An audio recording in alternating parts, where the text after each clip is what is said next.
ఇలా ఎవరైనా సరే నేను సవాలు విసురుతున్నా, అది ఢిల్లీలో ఉండే మోడీ అయినా సరే, గల్లీలో ఉండే కేడీ అయినా సరే, చర్చ పెడతాం. పార్లమెంటులోనా, అసెంబ్లీలోనా, రైతు రాజ్యం ఎవరు తెచ్చిండ్రు, రైతులకు అండగా నిలబడ్డది ఎవరు తేల్చుకుందాం. రాండి చర్చలకు.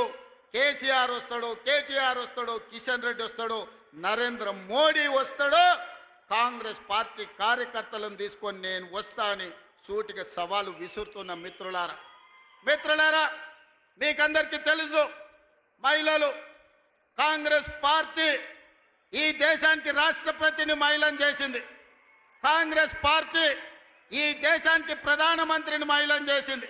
ఆ ఉక్కు మహిళ శ్రీమతి ఇందిరాగాంధీ ఈ దేశంలో సీలింగ్ చట్టాన్ని తీసుకొచ్చి వేలాది ఎకరాలు, లక్షలాది ఎకరాల భూములను దొరల గడిలలో మూలుగుతుంటే ఆ భూములను గుంజుకొని దళితుల, గిరిజనులకు పంచిపెట్టింది. ఇల్లు లేని వాళ్ళకు ఇందిరమ్మ ఇల్లు ఇచ్చింది, కట్టుకోవడానికి పట్టా లేని వాళ్ళకు ఇంటి పట్టానిచ్చింది.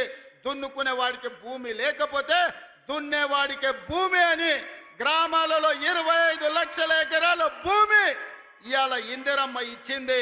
ఆదివాసీలకు 10 లక్షల ఎకరాల పోడు భూముల పట్టాలు ఇచ్చింది ఇందిరమ్మ ప్రభుత్వం.